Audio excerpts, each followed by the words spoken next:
ನಮಸ್ಕಾರ ವೀಕ್ಷಕರೇ, welcome back to important video ಅಂತ ಹೇಳ್ತಾ ಈ ವಿಡಿಯೋದಲ್ಲಿ ಏನಪ್ಪ ಹೇಳ್ತಾ ಇದೆ ಅಂದರೆ, ಇಲ್ಲಿ ಏನು ಕೆಲಸ ಮಾಡಬಾರ್ದು, ದುಡ್ಡು ಮಾತ್ರ ಪ್ರತಿ ತಿಂಗಳು ಬರ್ತಾ ಇರಬೇಕಾ, ಈ ರೀತಿಯೂ ಕೂಡ ನಿಮಗೆ ಒಂದು ಸಲ ಅನಿಸಿರುತ್ತೆ. ಡೆಫಿನೆಟ್ಲಿ ಈ ಒಂದು ಯೋಜನೆಗೆ ನೀವು ಅರ್ಜಿ ಸಲ್ಲಿಸಿಬಿಟ್ರೆ ನೀವು ಏನೂ ಕೆಲಸನೇ ಮಾಡುವುದು ಬೇಡ, ಪ್ರತಿ ತಿಂಗಳು ದುಡ್ಡು ಮಾತ್ರ ನಿಮ್ಮ ಅಕೌಂಟ್ಗೆ ಬರ್ತಾನೆ ಇರುತ್ತೆ. ಹಾಗಾದರೆ ಈ ಒಂದು ಯೋಜನೆ ಯಾವುದು, ಯಾರ್ಯಾರು ಅರ್ಜಿ ಸಲ್ಲಿಸಬಹುದು, ಏನೇನು ಕಂಡೀಷನ್ಸ್ ಇದೆ, ಎಲ್ಲಿ ಅರ್ಜಿ ಸಲ್ಲಿಸಬೇಕು ಎಲ್ಲನೂ ಕೂಡ ನಿಮಗೆ ತಿಳಿಸಿಕೊಡುತ್ತೇನೆ. ವಿಡಿಯೋನು ಕಂಪ್ಲೀಟ್ ಆಗಿ ನೋಡಿ. ಹಾಗೆ ಯಾರು ನಮ್ಮ ಚಾನಲ್ ಸಬ್ಸ್ಕ್ರೈಬ್ ಮಾಡಿಕೊಂಡಿಲ್ಲ ಸಬ್ಸ್ಕ್ರೈಬ್ ಮಾಡಿಕೊಳ್ಳಿ.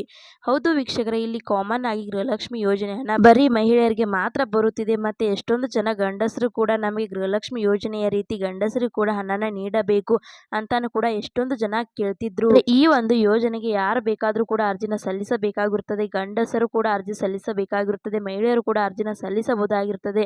ಆದ್ರೆ ಈ ಒಂದು ಯೋಜನೆಗೆ ನೀವು ಯಾವುದೇ ತರಹದ ಅಷ್ಟದು ಕೂಡ ರಿಸ್ಟ್ರಿಕ್ಷನ್ ಕೂಡ ಇರಲ್ಲ, ಎಲ್ಲರೂ ಕೂಡ ಅರ್ಜಿನ ಸಲ್ಲಿಸಬಹುದಾಗಿರುತ್ತೆ. ಹಾಗಾದ್ರೆ ಈ ಒಂದು ಯೋಜನೆ ಯಾವುದು, ಯಾವ ರೀತಿ ಅರ್ಜಿ ಸಲ್ಲಿಸಬೇಕು, ಏನೇನು ಡಾಕ್ಯುಮೆಂಟ್ಸ್ ಬೇಕು, ಏನು ಪ್ರೊಸೀಜರ್ ಇದೆ, ನಿಮಗೆ ಯಾವ ರೀತಿ ಅಮೌಂಟ್ ಬರುತ್ತೆ, ಈ ರೀತಿ ನಿಮಗೆ ಸಾಕಷ್ಟು ಕಾಮನ್ ಆಗಿ ಡೌಟ್ಸ್ ಬಂದಿರುತ್ತೆ. ಅದರ ಬಗ್ಗೆ ನಿಮಗೆ ಇವಾಗ ಈ ಒಂದು ವಿಡಿಯೋದಲ್ಲಿ ತಿಳಿಸಿಕೊಡುತ್ತೇನೆ. ವಿಡಿಯೋನ ಗಮನವಿಟ್ಟು ನೋಡ್ತಾ ಹೋಗಿ. ಇಲ್ಲಿ ನೋಡಿ, ರಾಜ್ಯ ಸರ್ಕಾರದಿಂದ ಗೃಹಲಕ್ಷ್ಮಿ ಯೋಜನೆ ಅಂತ ಮಾಡಿದ್ರು. ಇಲ್ಲಿ ನಿಮಗೆ ಪ್ರತಿ ತಿಂಗಳು ಕೂಡ 2,000 ರೂಪಾಯಿನ ಬರ್ತಾ ಇರುತ್ತೆ. ನಿಮಗೆ ಯಾವುದೇ ತರಹದ ನೋವು ಇಲ್ಲ.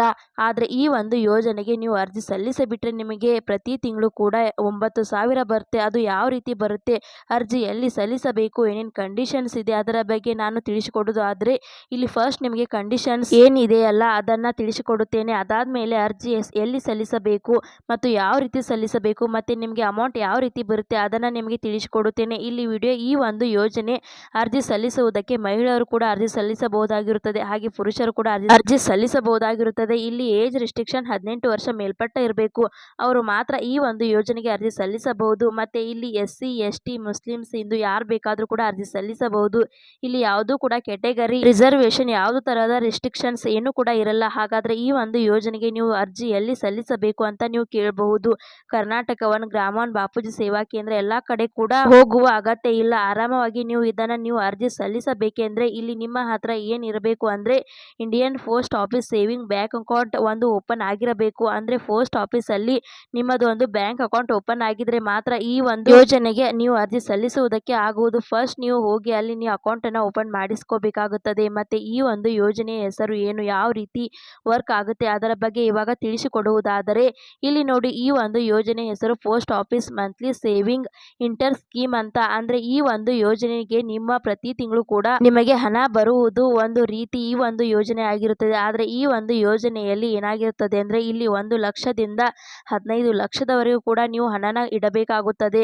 ಅದಕ್ಕೆ ಇವರು ಇಂಟ್ರೆಸ್ಟ್ ನ ಕೊಡುತ್ತಾರೆ. ಪ್ರತಿ ತಿಂಗಳು ಕೂಡ 15 ಲಕ್ಷ ನೀವು ಏನಾದ್ರೂ ಇಟ್ರಿ ನಿಮಗೆ ಪ್ರತಿ ತಿಂಗಳು ಕೂಡ 9,000 ಬರುತ್ತೆ. ಮತ್ತೆ ನೀವು ಏನಾದ್ರೂ 14 ಲಕ್ಷ ಇಟ್ರಿ 8,000 ಬರುತ್ತೆ. ಅದೇ ರೀತಿ 13 ಲಕ್ಷ ಇಟ್ರಿ ಅಂದ್ರೆ 7,000 ಬರುತ್ತದೆ. ನಿಮಗೆ ಚಾರ್ಟ್ ಡಿಟೇಲ್ ಆಗಿ ಹಾಕಿದ್ದೇನೆ. ಈ ಒಂದು ಯೋಜನೆಗೆ ಲಾಭ ಪಡೆದುಕೊಳ್ಳಬಹುದಾಗಿರುತ್ತದೆ. ಈ ಒಂದು ಯೋಜನೆಯನ್ನು ಎಲ್ಲರಿಗೂ ಕೂಡ ಶೇರ್ ಮಾಡಿ, ಯಾಕೆಂದ್ರೆ ಇದು ಯೋಜನೆ ಬಹಳ ಇಂಪಾರ್ಟೆಂಟ್ ಆಗಿರುವುದರಿಂದ ಎಲ್ಲರೂ ಕೂಡ ಶೇರ್ ಮಾಡಿ. ಈ ವಿಡಿಯೋ ನಿಮಗೆ ಇಷ್ಟ ಆಗಿದೆ ಅಂತ ಅನ್ಕೋತೇನೆ.